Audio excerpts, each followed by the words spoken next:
Hello प्यारे साथियों, नमस्कार सभी प्यारे साथियों का स्वागत है हमारी आरआरबी ग्रुप डी के लिए जो हम बायोलॉजी की मैराथन चला रहे हैं प्रीवियस ईयर क्वेश्चंस का, जिसमें हम डिस्कशन करते हैं। 20 दिन 20 मैराथन हम चला रहे हैं।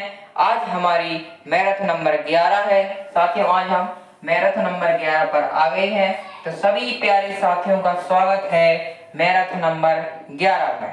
चलिए, इस मैराथन में हम क्या करते हैं, ना केवल बायोलॉजी के जो रेलवे एग्जाम्स में आए हैं, सभी रेलवे एग्जाम्स में जो बायोलॉजी के क्वेश्चन आए हैं उनका तो डिस्कशन करते ही हैं, साथ में रेलवे ग्रुप डी के प्रीवियस ईयर क्वेश्चंस का भी डिस्कशन करते हैं। चलिए, बिना कुछ देरी किए स्टार्ट करते हैं हमारी मैराथन नंबर 11 का।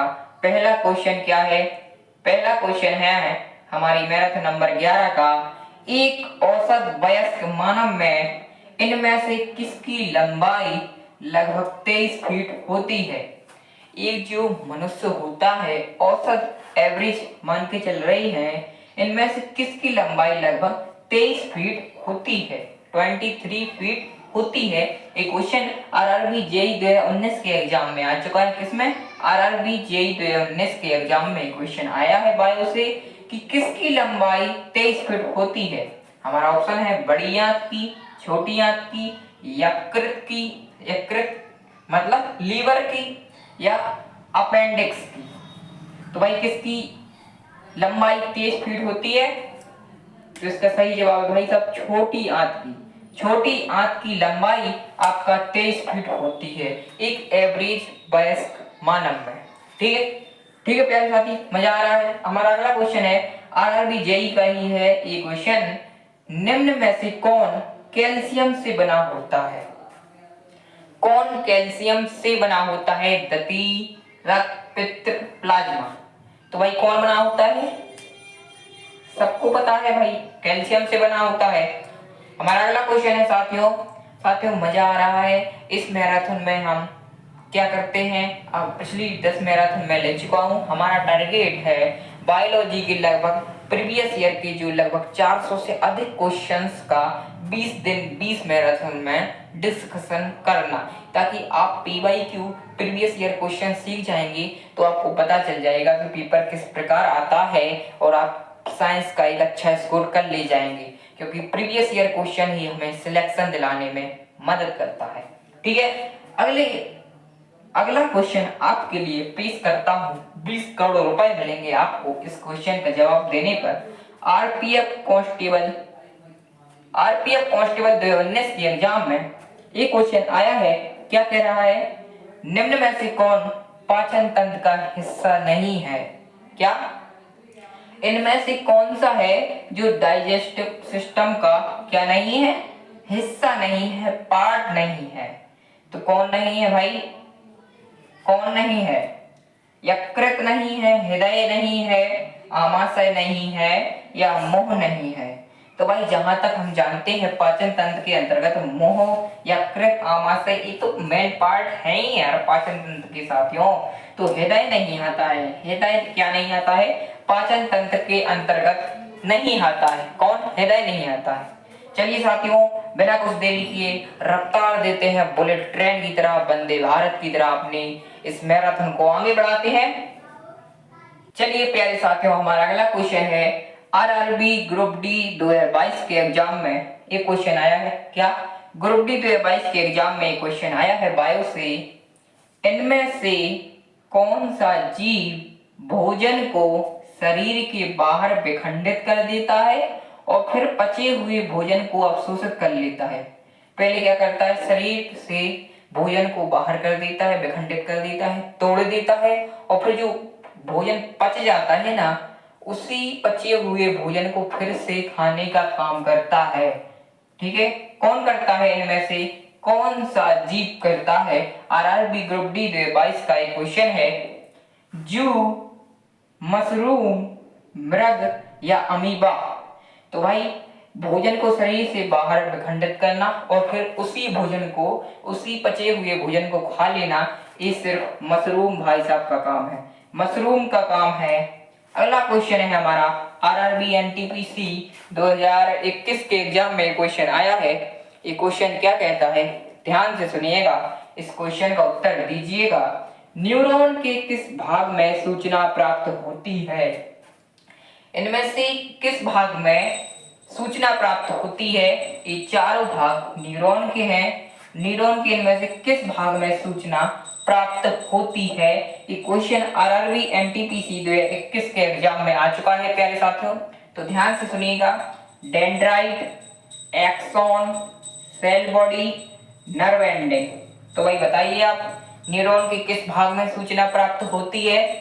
तो भाई आपको पता होगा डेंड्राइट जो न्यूरॉन का भाग है उसमें क्या है, सूचना प्राप्त होती है, जानकारी प्राप्त होती है। हमारा अगला क्वेश्चन है साथियों, आरआरबी एएलपी 2018 के एग्जाम में क्वेश्चन आया था, क्या है ये क्वेश्चन? एएलपी 2018 का क्वेश्चन है, पाचन के अंत में क्या, पाचन के अंत में जारी ऊर्जा का रूप कौन सा होता है? पाचन के अंत में जारी ऊर्जा का रूप कौन सा होता है? तो भाई कौन सा होता है? रासायनिक ऊर्जा होती है, गतिज ऊर्जा, या फिर ऊष्मीय ऊर्जा होती है, या विद्युत ऊर्जा। तो पाचन के अंत में जो ऊर्जा जारी होती है उसे हम रासायनिक ऊर्जा कहते हैं। क्या कहते हैं? केमिकल एनर्जी कहते हैं।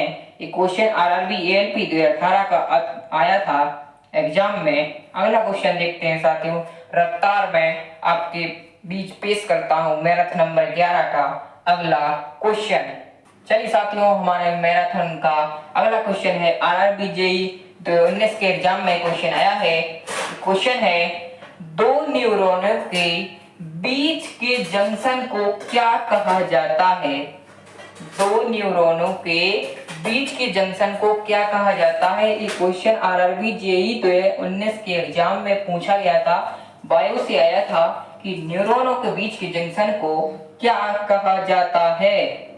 रेनबियर के नोट्स कहा जाता है, सूत्र युग्मन, ऑप्शन सी प्रेरक तंत्र का अंत प्लेट, या ऑप्शन डी अंतराल जोड़। क्या कहा जाता है? दो न्यूरॉनों के बीच के जंक्शन को सूत्र युग्मन कहा जाता है। क्या कहा जाता है? सूत्र युग्मन कहा जाता है न्यूरॉनों के बीच की जंक्शन को। अगला क्वेश्चन आरआरबी एएलपी 2018 के एग्जाम में क्वेश्चन आया था। क्वेश्चन क्या है? क्वेश्चन है, मानव मस्तिष्क का वह हिस्सा कौन सा होता है जिसमें विचारों का आदान प्रदान होता है? मस्तिष्क का कौन सा हिस्सा है जिसमें विचारों का क्या होता है? आदान प्रदान होता है। ये आरआरबी एएलपी 2018 में आया हुआ क्वेश्चन है।